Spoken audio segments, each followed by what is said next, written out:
In America, how do you finance this? How do you go to the next stage of, okay, I have an idea, I have a customer, there are 1 million people who need this solution. How do you get the money? How does it work in America?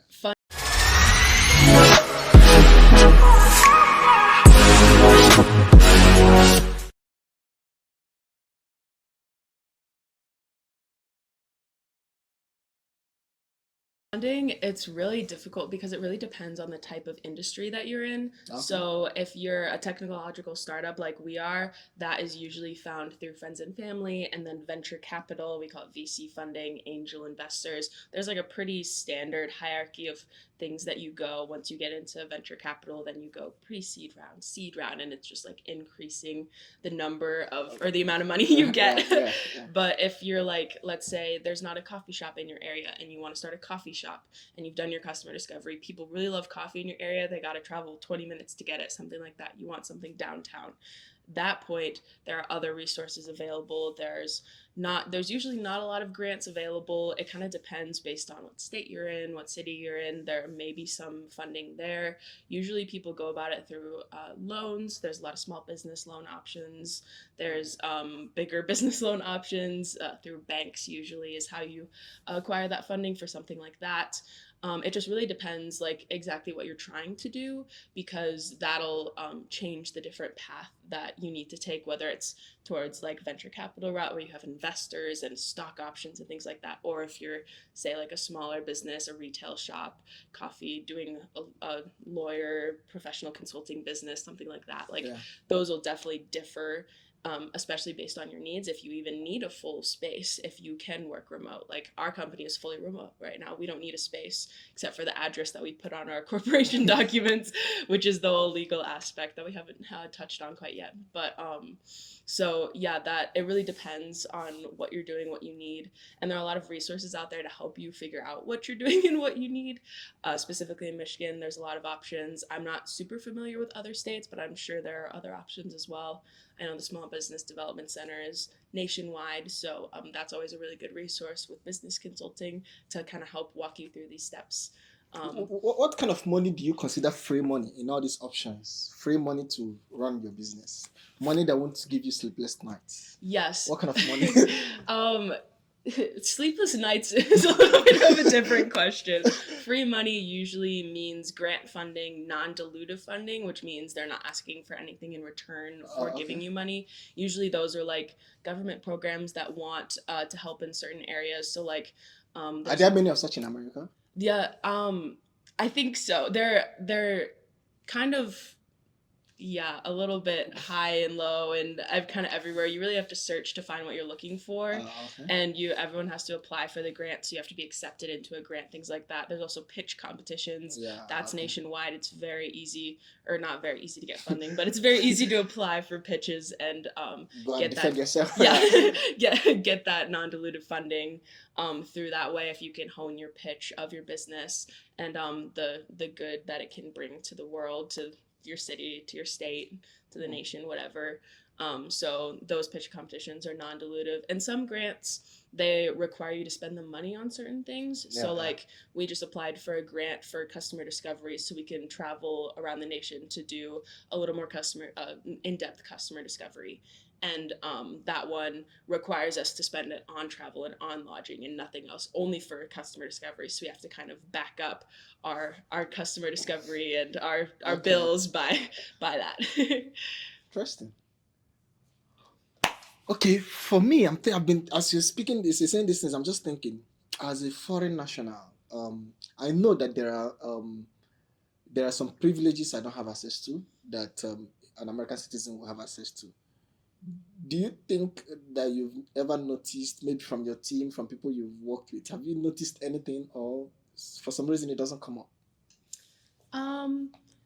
I honestly don't think it's really come up that often, because the people on my team, they went to Michigan Tech. They're actually locals around here. So we have a pretty small team. It's just my co-founder and I right now. But I would love to, like, if you want to delve go into if you want to go globally, you need me. Yeah, exactly. Yeah, I'll be calling you. You need someone from Asia, someone from Europe and Yes, yeah, yeah. Okay. And our goal within the next few years is to expand our team to include more diversity, more diverse backgrounds than just people from Michigan and like people who have a Uh, college degree like us. Like we want to have a a wide array of inputs into our company because that's what's going to make it successful. All these different ideologies coming together, building something really beautiful. So when you do customer discovery, do you kind of focus on specific companies, or you're kind of throwing some good products up open for whoever could be the customer? How do you decide? Even mhm. you want to do a customer discovery, you're going to some places. Yeah. Are there reasons why you're going to such places? Yeah, so usually customer discovery happens in kind of tiers. So you Okay. have the initial customer discovery where you just ask general questions, like try to get a sense of the industry, things like that. And then at the end of that, here's the trick, you guys. You say, can I please interview later if we need more interviews? And then when they say, oh, yeah, that's fine, then you can interview them 7 more times and get more specific each time. So that's the trick to ask for that. And some people will say no, they're like, nah, I'm good. I've done this once. I don't really need to do it anymore. And then you don't go back to them. But But then customer discovery seems to be quite a taxing engagement. It's like yes. it's demanding. You've got to go to the field. You've got to go there to know who wants Yeah. to use this. I read something on Twitter from the guys who founded Uber, this Uber Ride and Uber Eats, and they're like, one of the problems they had is that they needed riders and they also needed drivers. Mm-hmm. Now they cannot have drivers without riders, Yeah. and they cannot afford to have riders without drivers. So what they did is that they employed drivers, and they were paying drivers $30 per hour to just be online mm-hmm. in the app, Yeah. even if there are no riders. And also they will targeted some cities, some busy places, and put employed drivers Mhm. all around there.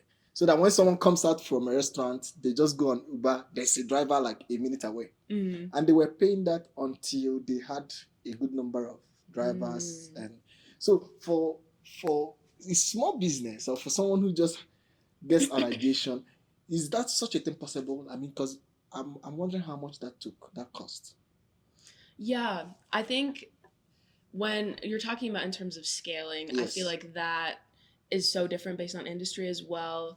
I think like for your Uber example, that was a risk that they took, that I'm going to employ these people, hopefully the riders show up, right? Like, and I know from Uber and Lyft specifically, a lot of the investors that in the beginning said no because they're like, no one would ever want to do this. Why would this, like, this isn't a need. We have taxis, like, this is fine. And now you see it as a huge booming business where they're actually starting to turn a profit now, which they weren't for the first couple of years.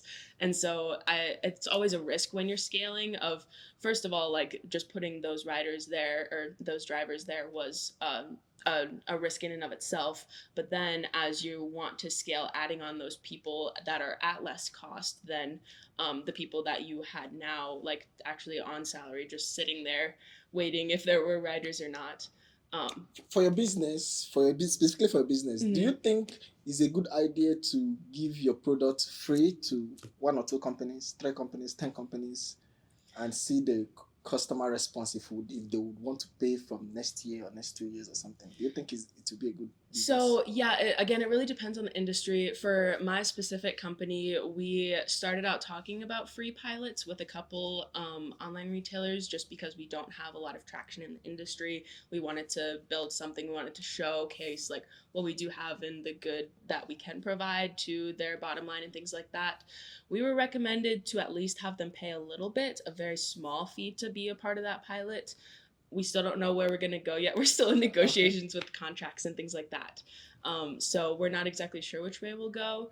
I have been recommended never give anything away for free. I don't necessarily think that's a one size fits all answer. So that's why we're kind of trying to figure out right now. There's got to be some sort of partnership. Yes. Shouldn't just be some free. And at some point, like the people that we're working with right now, the online retailers, we've built up a relationship with them. We started with customer discovery, asked them a bunch more questions. They've become mentors and advisors to our company of what's going on in the industry and what we should look out for, and like being supportive in that sense. And And so we're really appreciative to them for taking on that role in their busy lives, running their own company, to be able to help navigate us to where we need to be able to actually like gain revenue from our products. And so that like relationship, I feel like, is more important than the money coming out of it, which is why I go back and forth with like a free pilot versus not a free pilot or a small feed pilot. So we're trying to figure out exactly what our product is worth as well in that conversation. And those people, those partners that we have are very honest with us, and we really appreciate that, because if you're saying, oh yeah, like make this product, I'll buy it, and then at the end of the day you don't actually want to buy it, that doesn't help anyone. So yeah. I mean, some people could be that way. Yes, Some definitely. people could be like that. Let's talk about registering a business. At what point did you think, okay, it's time to register, it's time to become a business? Did you have money from friends and family, or some grant, or some pitch grant, or some investments, angel investor? Did you have, or you still had an idea that you think is strong? At what point did you kind of go legal to register, become a real business? Yeah. So it's a little bit different in what I think it's a little bit different in America than in other countries. You don't have to have any money. You don't even really have to have an idea to start a business. Anyone off the street can just go and start a business. Like in Michigan, it's $25 and you get an LLC in like 5 days. Like literally anyone can off the street can just go and start a business. I wouldn't recommend that personally, but at the point that we decided to start a business like legally, we had just won a pitch competition down in Lower Michigan. And in order to get the funding that they provided, we had to have a business entity, and the money had to go into a business bank account. And so in order to get a business bank account, you have to file with the state and file with the federal government to be able to get your bank account. So that was kind of the steps we had to take. We filed with the $25 LLC. Then you have to get an IRS EIN number. Did you need a lawyer, or you can just do this You yourself? can just do it by yourself. It's really not that difficult. You have like 3 boxes to fill out, and then you send it off. I would recommend, like in Michigan, we've got the Michigan Small Business Development Center. Our business consultant helped me navigate that. They sent me the form and was like, here's the 3 boxes you fill out, and make sure to put an LLC right next to your name, because or else it'll be the state won't accept it. So that's just in Michigan. That's just my experience. I don't know in other states how that works. So it will likely be different in other states. Yes, yeah. So in Michigan, you have to register your LLC at the state level. And in different states, I'm sure it's very similar. You have to register at the state level. I'm sure they have different ways to do that. We have an online system that's really easy to just submit stuff in. But yeah, it differs per state. And then you always, when you sign up for a business, you have to sign up basically with the IRS to be able to get a business number, so that they can tax you if you make any money through the business. So always gonna pay taxes no matter where you are and what you do. I mean, that's something else to learn in America, taxes. Because taxes seems to be a huge topic on its own. Yes. So you have to be good in your taxes. You have to know how to file your taxes and all that, you know. Okay, something else I'm just thinking about is you register your business, you start running as a business. 2 questions. One is, how do you deal with the legal parts and the legal obligations? If you're not making money, you're kind of putting in money. Mm-hmm. How do you deal with taxing? Money is moving, but you're not kind of making profits. You're not declaring any profit. Mm-hmm. How do you deal with taxes? Let's say your business is still taking your family and friends donations, your pocket money. Mm-hmm. That's one. Secondly is, how do you do valuation of your business? Mm-hmm. If you're still at the beginning level, you are putting in your money. Do you also keep record of every dollar you put? Even if it's, you just woke up and you need to buy coffee for a group of persons who you're discussing business with, and you just took your wallet and card out. Do you record that? How do you do your day-to-day running of business? Mm-hmm. So in terms of the first question, We use an accounting system. Well, and second question, kind of. We use an accounting system. So we have like a business bank account with a business banking card. So we just have a debit card right now that we use. And we just swipe that when we need to use it for a business expense. Okay. Like we're going to a conference later in June, so we're gonna swipe that when we need our airfare when we actually sign up for that. So we do that, and then our accounting system actually connects right to our bank account. So then every month. We might need to start doing it every 2 weeks. It depends on how many transactions. Thank you. You're doing throughout the days, weeks, months. So right now we go every month and we go through and we reconcile our accounts. So we look at our bank account, we look at our accounting system, and we say, all right, are these numbers the same? And we go through each individual transaction and say, is this a business transaction? Did You I need do an this? accountant. Yes. I Yeah. blame myself. Yes, it's not that time consuming if you do it once a month. As like a small business startup, you have to do everything yourself. You can't afford an accountant. But your question about taxes. When I first started the LLC, it was just me, so I was a sole proprietor LLC, so I actually claimed all the business's profits and losses on my personal taxes.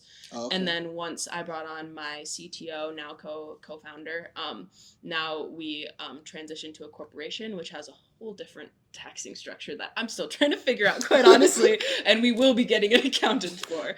But for the day-to-day interactions, definitely recommend getting an accounting system. QuickBooks is really easy. There's a free one called Wave. I don't think it attaches to your bank account anymore. I think that's now a premium feature, but we used Wave in the beginning to connect to our bank account and go through.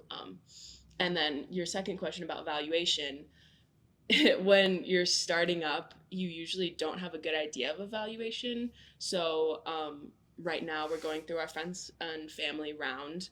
And so what we do is they, at a certain point, we said like a certain amount of money, you will be considered an investor. If you would like to have a piece of our company, we'll give that to you. And so it's kind of complicated how that works. How do you know what piece to give? Yes. So it's based off of a future valuation. Okay, so okay. Within our startup, we're doing the friends and family round, and then our next step will either be a pre-seed or seed round of funding. And so our valuation is going to be based on that pre-seed or seed valuation. So we say we are estimating that our pre-seed seed valuation, let's say, is $3 million. So if you give us $1,000 today, that's going to be worth a certain percentage of that $3 million tomorrow. Okay. So the documents that we have are just on the Y Combinator website. They created safes, which is the actual like document where like if somebody gives you $1,000 and you say your valuation is $2 million, they get, I think it's 0.05% of your company in the future once you have that pre-seed round and you get that money from other investors. So it's really complicated, and it still confuses me sometimes, quite honestly. Yeah, but now you're mentioning money. I want to be an entrepreneur with a business. Yeah. It's just a pre-seed $3 million. I like the sound of that. Me too. When they're like, oh, your valuation's usually around like $3 million, I'm like, $3 million? Okay. Like, I will take that. Jordan, thank you so much for coming and sharing with us. So is there something else you want to tell us? Is there something else you want to tell anybody out there? Is there something else you want to tell any young person who wants to start a business? They've got an idea, it's just burning. They just don't know what to do. I mean, they go on YouTube. There's so many things on YouTube. There's so many... I mean, there's so much information that we don't know what information to go with. Yes. So what could be just that thing they just got to know? What could it be from your experience? Yeah. From my experience, I would say the biggest thing is no matter how young or old you are, there's always going to be haters out there. and quite honestly, I never thought of haters. I've had. Wait, social media haters or the real physical ones you meet? Everyone. And what I've dealt with, because I'm so young, I'm very young, starting a company, a tech company specifically. There are a lot of people that are saying you're too young, you can't do this. Don't listen to them. Find really good mentors. Find the free resources in your area that can help you through this. Business consultants. There are a lot of free resources. You don't have to pay for them. A lot of people do pay for them, which is kind of sad when there are free consultants out there for you. So I would say find really good mentors that you trust and want to build relationships with, and get your advice from them. And what you see on YouTube, personally, what I do if I see something on YouTube, I ask my mentors and say, hey, I saw this somewhere, what do you think? I don't mention it was from YouTube or TikTok or whatever it was from. I will title this video 5 things to know before you start a business in America. Yeah. Perfect. Thank you so much. Thank I will you. hope to have you again. Thank you so much.